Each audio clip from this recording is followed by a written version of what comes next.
Alhamdulillahi Rabbil Alamin Alladzi anzala sakinata fi qulubil mu'minin. Ashhadu an la ilaha illallah wahdahu la syarikalah wa ashhadu anna Muhammadan abduhu wa rasuluh sallallahu alaihi wasallam la nabiyya ba'dah. Allahumma salli wa sallim wa barik ala hadzal nabiyil karim wa ala alihi wa ashabihi ajma'in. Faya ayuhan nas wal hadirun, usikum wa nafsi bitaqwallah. Ittaqullaha haqqa tuqatih wa la tamutunna illa wa antum muslimun. Faqala Allah Ta'ala fil Qur'anil Karim, A'udzu billahi minasy syaithanir rajim. Bismillahirrahmanirrahim. Ya ayyuhan nasu inna khalaqnakum min dzakarin wa unsa wa ja'alnakum syu'uban wa qabaila lita'arafu. Inna akramakum 'indallahi atqakum. Innallaha 'alimun khabir. Sadaqallahul azim. Bapak-bapak, saudara-saudara hadirin kaum muslimin, sidang jemaah salat fardu Jumat yang dimuliakan oleh Allah. Marilah kita sama-sama sejenak menyampaikan kalimat syukur. Alhamdulillahi Rabbil Alamin. Segala puji bagi Allah Tuhan semesta alam, karena berkat rahmat dan karunia-Nya jualah pada Jumat yang penuh dengan berkah ini, di minggu pertama Ramadan ini, kita semuanya masih diberikan nikmat kesehatan, nikmat kesempatan, nikmat iman dan Islam yang masih bertahan di hati dan keyakinan kita. Sehingga dengan nikmat-nikmat itu kita masih bisa melangkahkan kaki, mengayunkan tangan, beribadah salat fardu Jumat di masjid yang sama-sama kita cintai ini. Kemudian salawat dan salam kita doakan kepada Allah, semoga disampaikan kepada junjungan Nabi besar kita, yakni Nabi Muhammad sallallahu alaihi wasallam, dengan hantaran kata Allahumma salli ala Sayyidina Muhammad wa ala ali Sayyidina Muhammad. Rasulullah telah membawa umat manusia ini dari zaman jahiliyah kepada zaman yang mengenal Islam, yang tahu dengan tata krama akhlakul karimah sebagaimana yang kita rasakan pada saat sekarang ini. Bapak-bapak, saudara-saudara hadirin kaum muslimin, sidang jemaah salat fardu Jumat yang dimuliakan oleh Allah. Khatib mengawali khutbah kita tadi Al-Quran surat Al-Hujurat ayat yang ke-13. Di dalam ayat ini Allah Subhanahu wa ta'ala menyampaikan kepada kita selaku manusia. Allah sampaikan ayat ini kepada seluruh manusia. Tidak ada bedanya apakah agamanya Islam atau tidak, apakah dia kaya atau miskin, punya pangkat atau tidak. Yang jelas dipanggil oleh Allah dengan panggilan wahai manusia. Ya ayyuhan nas, wahai manusia semuanya. Inna khalaqnakum min dzakarin wa unsa. Ketahuilah, sesungguhnya kami menciptakan engkau dari seorang laki-laki dan seorang perempuan. Jadi sama asal kita, hadirin kaum muslimin. Sama ada ayah, sama ada ibu kita. Wa ja'alnakum syu'uban wa qabaila lita'araf. Kemudian kami jadikan kamu berbangsa-bangsa dan bersuku-suku yang berbeda. Bangsa Indonesia, bangsa Arab, non-Arab, dan semua bangsa yang berbeda juga sukunya. Kita yang ada di Mesir ini berbeda suku kita sebagian. Ada kotonya, ada jambaknya, pilihannya, dan segala macamnya, hadirin kaum muslimin. Li ta'aruf. Perbedaan itu Allah sampaikan, wahai manusia, dalam satu konsep agar kamu bisa saling kenal mengenal, saling tolong menolong, saling bantu membantu. Li ta'arafu. Yang satu butuh, yang lain membantu. Ini konsep dasarnya perbedaan. Bukan perpecahan, tapi li ta'aruf. Inna akramakum indallahi atqakum. Sesungguhnya kata Allah, orang yang paling mulia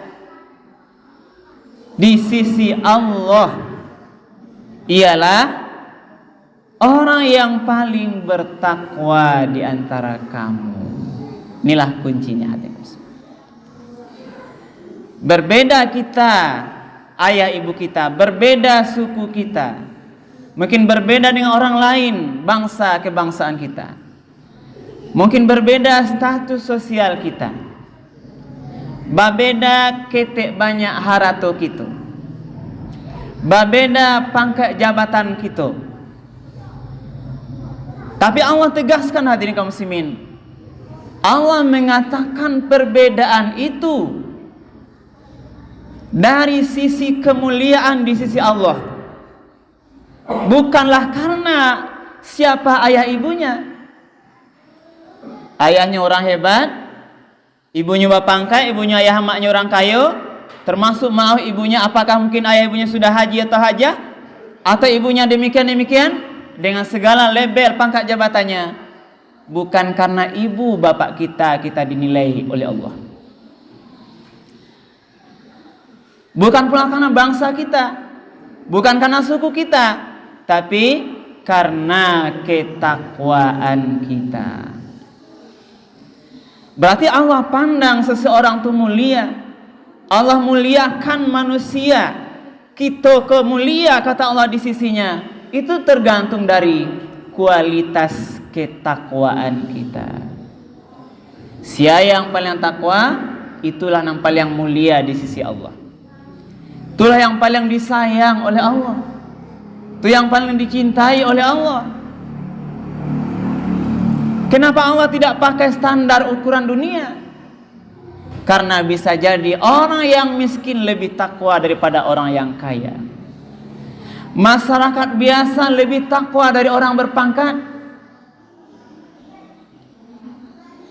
Anak kecil bisa jadi lebih takwa dari orang dewasa. Berarti ukurannya, hadirin kaum muslimin, inilah ketakwaan. Kemudian Allah tutup ayat dengan ayat ini, innallaha alimun khabir. Sesungguhnya Allah maha mengetahui lagi maha mengenal.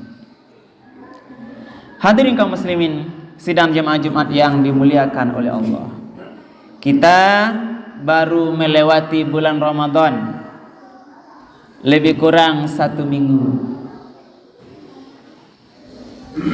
Pertanyaannya adalah, apakah 1 minggu Ramadan ini kita sudah makin dekat pada Allah, makin takwa atau belum?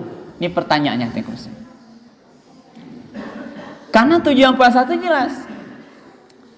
Ya ayyuhalladzina amanu kutiba alaikumus siyam kama kutiba alal ladzina min qablikum la'allakum tattaqun.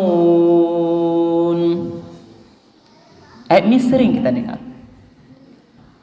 Wahai orang beriman, kamu diwajibkan berpuasa sebagaimana diwajibkan kepada orang-orang sebelummu, dengan tujuan mudah-mudahan kamu bertakwa. Jadi kalau buat ayat tadi, apa guna awak puasa? Agar awak mendapat posisi paling mulia di sisi Allah. Ini tujuan kita nih, agar Allah angkat derajat kita, agar Allah sayang kawat, agar Allah jaga dari malapetaka. Sebab kalau Allah muliakan kita, Allah sayang kita, pasti Allah jaga kita, hadirin kaum muslimin. Tak mungkin Allah sayang pada kita, Allah agi awak penyakit. Tak mungkin Allah sayang pada kita, Allah tidak berikan rezeki yang melimpah pada kita. Wak tanam padi dimakan dek manci. Tak mungkin Allah berikan ujian pada orang yang disayang ini. Mungkin kalau barangkali hikmahnya, kalau orang beriman diuji Allah, Allah hendak menguji keimanannya agar lebih kuat lagi, makin disayang oleh Allah. Jadi puasa ini jelas tujuannya dari muslim. Puasa bukan menjadi kita orang kaya, tidak. Puasa bukan untuk menjadi kita dapat pangkat jabatan yang tinggi, tidak. Puasa ini tujuannya jelas, agar kita makin bertakwa kepada Allah. Lalu puasa itu beko disampaikan dengan hadis-hadis Rasulullah, bahwa puasa yang kita lakukan ini harus maksimal, hadirin kaum muslimin. Harus berkualitas puasa waktu.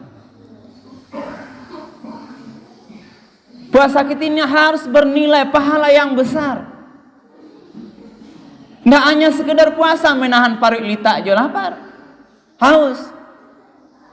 Karena Nabi sudah menyampaikan, rubba shaimin laisa lahu min siyamihi illal ju'. Banyak kita kau yang berpuasa tapi tidak dinilai, kecuali yang dia dapat hanya parut lita saja. Dalam hadis lain, kam min shaimin laisa lahu min siyamihi illal ju' wal atas. Betapa banyak jumlah orang yang berpuasa, hadirin kaum muslimin, tetapi sebenarnya tidak diberi oleh Allah pahala. Yang dia dapat hanya lapar dan haus saja. Makanya konsep puasa ini harus berilmu, hadirin kaum muslimin. Man shoma ramadanan imanan wa ihtisaban ghufira lahu ma taqaddama min dzambih. Siapa yang mendirikan ibadah puasa dengan iman, kodul konsep dasarnya, iman sebuah keyakinan. Apa yang kita yakini? Kalau Allah wajibkan syariat puasa ini, pasti banyak manfaat di awal, pasti banyak hikmahnya.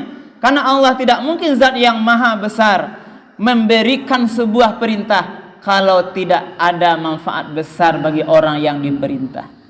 Kita orang beriman disuruh puasa oleh Allah, tentu pasti banyak hikmahnya. Di samping hadirin kaum muslimin, kalau Allah larang awak terhadap sebuah perkara, dilarang judi, dilarang mabuk-mabukan, dilarang berzina, dilarang menzalimi orang lain, dilarang fitnah, dilarang gunjing, dilarang, pasti ada bahayanya kalau di kerajaan. Kalau tidak kini, biswa. Kalau tidak biswa, minggu depan. Kalau tidak, tahun depan. Nanti akan terbongkar pada saatnya. Maka jangan anggap orang-orang maling, orang-orang korupsi itu, walaupun hari ini dia bebas, banyak terlihat setahun yang lalu terbongkar korupsinya. Yang hari dahulunya dipuja-puja, dilayani, naik mobil dibukakan pintunya, bahkan berdasi, sekarang ditukar jadi borgol, pakaian tahanan. Karena apa? Karena Allah bongkar rahasia dosanya, hadirin kaum muslimin. Karena Allah sudah larang, dia kerjakan juga, berarti inilah akibatnya. Maka jangan anggap orang yang berzina, yang berselingkuh, sekarang aman, tidak tahu istrinya, tidak tahu masyarakat lain, suatu saat bisa dibongkar oleh Allah. Allah larang minuman keras, Allah suruh kita sholat, maka orang kalau sholat pasti ada nanti baiknya. Orang melanggar tidak sholat, pasti ada buruk bagi dia. Inilah hikmah hadirin kaum sekalian. Karena Allah zat yang maha tahu dengan kita. Walaupun kadang kita tidak suka dengan perintah Allah. Sebagaimana Allah juga bicara ketika perang. Kutiba alaikumul qital. Pada kamu mungkin takrahu, tidak suka, tidak senang perintah berperang itu karena susahnya. Tapi Allah katakan fa'asa an takrahu syai'an fahuwa khairul lakum, fa'asa an tuhibbu syai'an fahuwa syarrul lakum.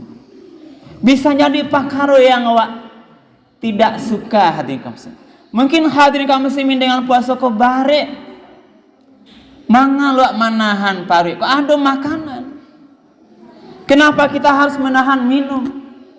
Kenapa kita harus menahan hubungan suami istri di siang Ramadan? Padahal ini halal semuanya. Allah ada maunya hadirin kaum muslimin.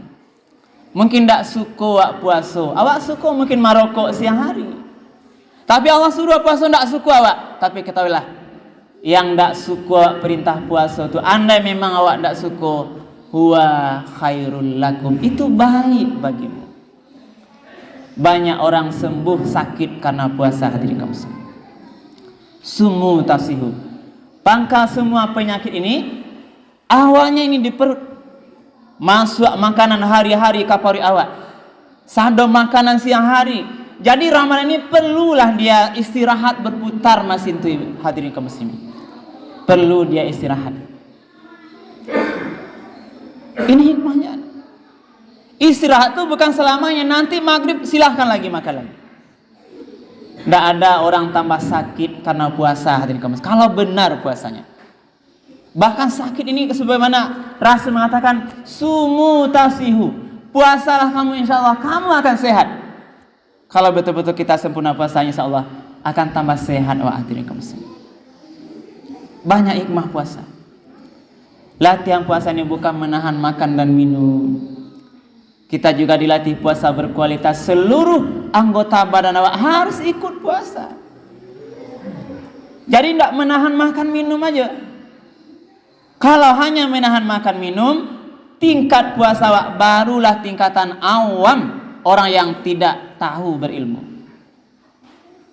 Maka Imam Ghazali membahas tingkatan puasa itu awam yang terbawah. Yang di atasnya namanya puasa khawas, yang mana seluruh anggota tubuhnya juga berpuasa. Ketika dia berpuasa menahan makan minum, mata juga puasa. Ndak amuah mencaliak tontonan TV, tontonan HP, YouTube, Facebook. Ndak mau mata ini melihatkan kepada hal-hal yang ndak benar. Mencaliak aurat wanita yang tidak boleh kita lihat dari kaum muslimin. Dia tahu dia puasa, langsung tutup. Kalau ada orang yang sedang berpuasa, asik menonton video-video yang tidak benar, inilah tergolong dia rubba shaimin, laisa lahu min siyami. Banyak orang puasa tidak dinilai, habis nilai puasanya. Itu namanya nazratu bisyahwah dalam bahasa Islam, memilihat dengan pandang syahwat. Dia puasa, mari kita juga puasa, menahan mulut lidah kita ini. Jago lidah puasa ni hati kamu. Awak sedang puasa, jangan berkata-kata kotor. Sabar berucap. Maka di ajaran syariat ini sangat mulia. Man kana yu'minu billahi wal yaumil akhir falyakul khairan aw liyasmut. Siapa yang beriman ke Allah dan hari akhir, maka berkata yang benar. Kalau tidak bisa yang benar, yang baik kata-katanya, hendaklah dia diam saja, tutup mulut. Inilah gigi ini fungsinya. Kalau kakak keluar dari lidah tidak batu langkau kata yang tidak benar, gigi pakai gigi. Ini hikmah hadirin kaum muslimin. Kenapa ada gigi di dalamnya ada lidah? Ini bagian hikmah. Inilah hadirin kaum muslimin kajian khutbah kita dengan harapan mari kita tingkatkan kualitas puasa kita. Baru seminggu jalan, hendaknya makin hari puasa Ramadan kita makin takwa pada Allah, makin patuh awak mengerjakan semua perintah Allah, makin takwa awak meninggalkan larangan Allah Subhanahu wa taala. Mudah-mudahan puasa kita diterima sampai nanti akhir Ramadan, kita betul-betul diampuni dosa kita dan kita menjadi hamba Allah yang bertakwa. Terima kasih banyak, manfaat tabiru ya ulil absar la'allakum turhamun.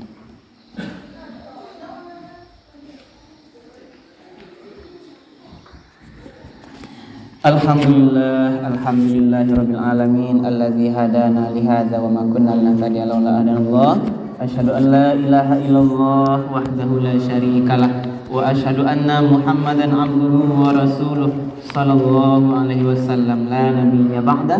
Allahumma salli wa sallim wa barik ala hadzal nabiyil karim wa ala alihi wa ashabihi ajmain. Fa ya ayyuhan nas wal hadirun usikum wa nafsi bittaqwallah ittaqullaha haqqa tuqatih wa la tamutunna illa wa antum muslimun. Faqala Allah Ta'ala fil Qur'anil Karim, a'udzu billahi minasyaitonir rajim. Bismillahirrahmanirrahim. Wal 'asr innal insana lafi khusr illal ladzina amanu wa 'amilus shalihat wa tawasaw bil haqq wa tawasaw bis sabr. Demi masa, demi waktu yang terus berjalan, dia tidak akan kembali, hadirin kaum muslimin. Sesungguhnya manusia-manusia itu benar-benar berada di dalam kerugian. Kecuali yang tidak rugi, orang-orang yang selalu memperbaiki imannya. Kemudian orang-orang yang memperbanyak amal soleh. Kemudian yang selalu mengingatkan dalam kebenaran, kemudian mengingatkan dalam kesabaran. Innallaha wa malaikatahu yusholluna 'alan nabi ya ayyuhallazina amanu shallu 'alaihi wa sallimu taslima. Allahumma shalli 'ala sayidina Muhammad wa 'ala ali sayidina Muhammad kama shallaita 'ala sayidina Ibrahim wa 'ala ali sayidina Ibrahim wa barik 'ala sayidina Muhammad wa 'ala ali sayidina Muhammad kama barakta 'ala sayidina Ibrahim wa 'ala ali sayidina Ibrahim fil alamin innaka Hamidum Majid. Allahumma fil mu'minina wal mu'minat wal muslimina wal muslimat al ahya'i minhum wal amwat. Allahumma fil lana dzunubana wa liwalidayna warhamhuma kama rabbawna shighara. Rabbana taqabbal minna salatana wa siyamana wa kulla min ibadatina ya mujibas sa'ilin. Rabbana hab lana min azwajina wa dzurriyyatina qurrata a'yun waj'alna lil muttaqina imama. Rabbana atina fid dunya hasanah wa fil akhirati hasanah wa qina azabannar. Ibadallah, innallaha ya'muru bil 'adli wal ihsan wa ita'i dzil qurba wa yanha 'anil fahsya'i wal munkari wal baghi wa la dzikrullahi akbar. Aqimis